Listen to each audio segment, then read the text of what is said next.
حضرت عبداللہ بن عباس رضی اللہ تعالی عنہما سے روایت ہے کہ نبی اکرم صلی اللہ علیہ وآلہ وسلم نے فرمایا، یہ دعا پڑھنے سے قبر میں راحت میسر ہوگی، اس کا حساب کتاب بآسانی سر انجام پائے گا، یوم حساب کے وقت اس کی نیکیوں کا پلڑا بھاری ہوگا اور وہ اہل جنت سے ہوگا۔ اگر شب جمعہ میں 1000 مرتبہ پڑھا جائے تو آسمان سے یہ آواز آئے گی کہ میرے بندے نے سچ کہا، اس کے لیے جنت کا بچھونا بچھاؤ اور جنت کا کپڑا پہناؤ اور جنت کا دروازہ کھول دو۔ اب جنت کی ٹھنڈی ہوا اور خوشبو آتی رہے گی، جہاں تک نگاہ پھیلے گی وہاں تک قبر چوڑی، کشادہ اور روشن کر دی جائے گی۔ وہ دعا یہ ہے، بسم اللہ الرحمن الرحیم، السلام علیکم ورحمۃ اللہ۔ محترم ناظرین، حضرت عبداللہ بن عمر بن العاص نے حضور نبی کریم صلی اللہ علیہ وآلہ وسلم سے روایت کیا ہے کہ حضور اقدس صلی اللہ علیہ وآلہ وسلم نے ارشاد فرمایا، کیا تم جانتے ہو کہ اللہ تعالیٰ کی مخلوق میں سے سب سے پہلے کون جنت میں جائے گا؟ صحابہ کرام رضی اللہ تعالی عنہم نے عرض کیا، اللہ تعالیٰ اور اس کے رسول صلی اللہ علیہ وآلہ وسلم سب سے زیادہ جانتے ہیں۔ آپ نے ارشاد فرمایا، اللہ تعالیٰ کی مخلوق میں سے سب سے پہلے فقراء اور مہاجرین جنت میں داخل ہوں گے۔ یہ وہ لوگ ہیں جن سے دنیا کی لذتیں روک دی گئیں اور وہ اس کے باوجود خود کو گناہوں سے بچاتے رہے۔ ان میں سے جب کوئی مرتا ہے تو اس حال میں کہ اس کی خواہش اس کے دل میں ہوتی ہے تو وہ اس وقت کو اپنی خواہش پوری کرنے کی طاقت نہیں رکھتا تھا، تو اللہ تعالیٰ اپنے فرشتوں میں سے جنہیں چاہتا ہے انہیں ارشاد فرماتا ہے، ان کے پاس جاؤ، انہیں سلام کہو۔ فرشتے عرض کرتے ہیں، یا اللہ، ہم تیرے آسمان پر رہنے والی اور تیری مخلوق میں سے بہترین ہیں، کیا تو ہمیں حکم دیتا ہے کہ ہم ان کے پاس جائیں اور انہیں سلام کریں؟ اللہ تعالیٰ اپنے فرشتوں میں سے جنہیں چاہتا ہے انہیں ارشاد فرماتا ہے، بے شک یہ میرے وہ بندے ہیں جن سے دنیا کی لذتیں دور رہیں اور وہ اس کے باوجود بھی خود کو گناہوں سے بچاتے رہے، اور ان میں سے کوئی مرتا ہے تو اس کی حاجت اس کے سینے میں ہوتی ہے اور وہ اسے پورا کرنے کی طاقت نہیں رکھتا۔ حضور اقدس صلی اللہ علیہ وآلہ وسلم نے ارشاد فرمایا، فرشتے اسی وقت ان کے پاس آتے ہیں اور اللہ تعالیٰ کی رحمت کی انہیں خوشخبری دیتے ہیں۔ حضرت عائشہ صدیقہ رضی اللہ تعالی عنہا سے روایت ہے، انہوں نے کہا، حضور نبی کریم صلی اللہ علیہ وآلہ وسلم نے ایک دن صحابہ کرام رضی اللہ تعالی عنہم سے ارشاد فرمایا، کیا تم جانتے ہو کہ تم میں سے کسی ایک کے ساتھ اس کے گھر، مال اور اعمال کی مثال کیسی ہے؟ صحابہ کرام رضی اللہ تعالی عنہم نے عرض کیا، اللہ تعالیٰ اور اس کے رسول صلی اللہ علیہ وآلہ وسلم سب سے زیادہ اور بہتر جانتے ہیں۔ آپ نے ارشاد فرمایا، تمہاری مثال اس شخص جیسی ہے جیسے ایک شخص ہے اور اس کے 3 بھائی ہیں۔ جب اس کی وفات کا وقت آیا تو اس نے اپنے ایک بھائی کو بلایا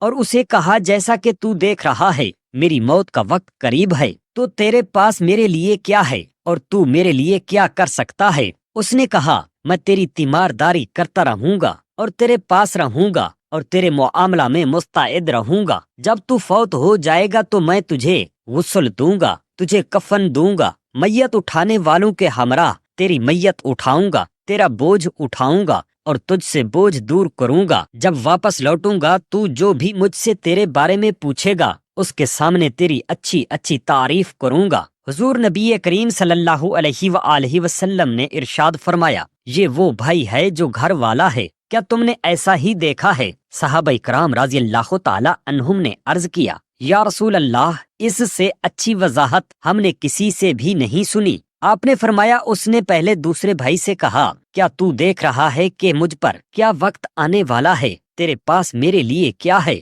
اور تو میرے لیے کیا کر سکتا ہے؟ اس نے کہا، مجھے صرف اتنی ہی تیری پرواہ ہے کہ تو زندہ رہے، جب تو مر جائے تو تجھے لے جانے والے تجھے اپنے ساتھ لے جائیں اور مجھے لے جانے والے مجھے اپنے ساتھ لے جائیں۔ آپ نے ارشاد فرمایا، یہ اس کا مال ہے، کیا تم نے ایسا ہی دیکھا ہے؟ صحابہ کرام رضی اللہ تعالی عنہم نے عرض کیا، یا رسول اللہ صلی اللہ علیہ وآلہ وسلم، اس سے اچھی وضاحت ہم نے کسی سے بھی نہیں سنی۔ آپ نے فرمایا، اس نے پھر اپنے تیسرے بھائی سے کہا، کیا تو دیکھ رہا ہے کہ مجھ پر کیا وقت آنے والا ہے اور کیا کہا مجھ سے میرے گھر والوں اور میرے مال نے؟ تیرے پاس میرے لیے کیا ہے اور تو میرے لیے کیا کر سکتا ہے؟ اس نے کہا، میں تیری قبر میں تیرا ساتھی ہوں گا، تیری تنہائی میں تیرا غم گسار ہوں گا اور تیرے اعمال کے وزن کیے جانے والے دن تیرے میزان میں بیٹھ جاؤں گا اور تیرا میزان بھاری کر دوں گا۔ یہ اس کا وہ بھائی ہے جو اس کا نیک عمل ہے، تم اس کے بارے میں کیا خیال کرتے ہو؟ انہوں نے کہا یا رسول اللہ،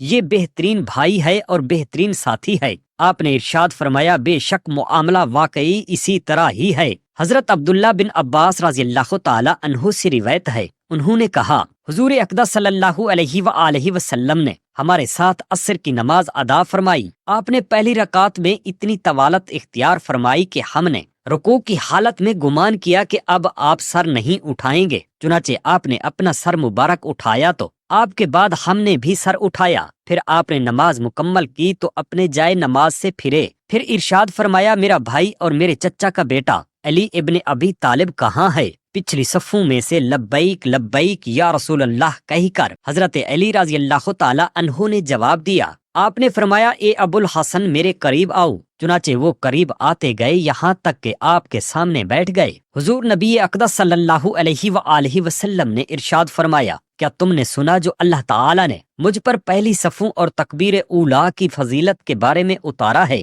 حضرت علی نے عرض کیا کیوں نہیں یا رسول اللہ؟ آپ نے ارشاد فرمایا پھر تمہیں کس چیز نے پہلی صف اور تکبیر اولا میں شرکت سے روکا؟ کیا تمہیں حسن اور حسین کی محبت نے روکا؟ حضرت علی رضی اللہ تعالی عنہ نے عرض کیا کیا واقعی ان دونوں کی محبت مجھے اللہ تعالی کی محبت سے مصروف رکھ سکتی ہے؟ آپ نے ارشاد فرمایا اے علی پھر کس چیز نے تجھے مصروف رکھا؟ حضرت علی رضی اللہ تعالی عنہ نے عرض کیا بلال نے اذان دی اور میں اس وقت مسجد میں تھا، میں نے 2 رکعت ادا کی اور بلال نے نماز کی اقامت کہی اور میں آپ کے ساتھ پہلی تکبیر میں شامل ہو گیا تھا۔ پھر مجھے کسی چیز کا اپنے وضو کے بارے میں وسوسہ ہو گیا، چنانچہ میں مسجد سے نکلا اور حضرت فاطمہ کی چرخہ کاٹنے والی جگہ کی طرف گیا۔ میں نے آواز دی یا حسن یا حسین، کسی نے جواب نہ دیا تو اس وقت نماز نکلنے کے خوف سے حاملہ عورت کی طرح لاچاریا جیسے دانہ خوشے کے جیسا ہو گیا۔ میں اپنے وضو کے لیے پانی طلب کر رہا تھا، جب میرے دائیں طرف سے غیبی آواز آئی تو سرخ سونے کا ایک پیالہ ظاہر ہوا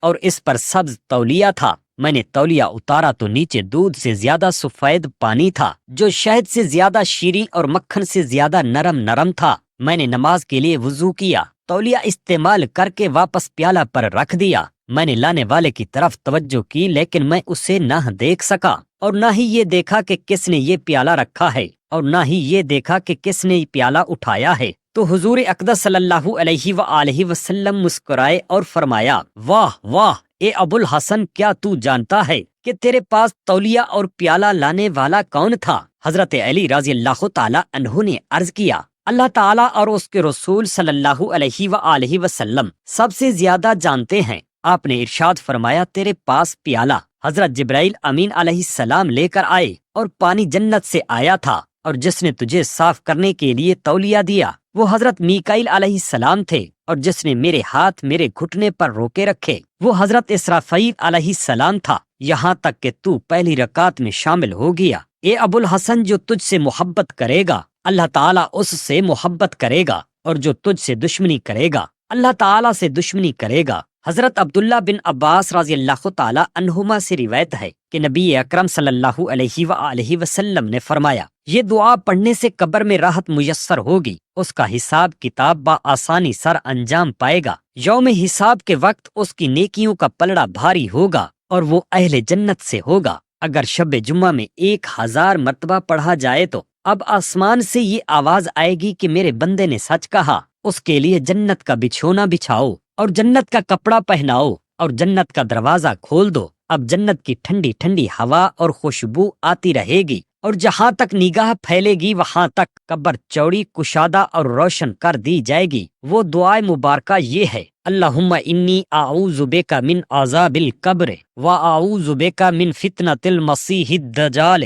واعوذ بک من فتنۃ المحیا والممات۔ ایک مرتبہ حضرت عائشہ صدیقہ رضی اللہ تعالی عنہا حاجت کی غرض سے ام مستح کو ساتھ لے کر گئی۔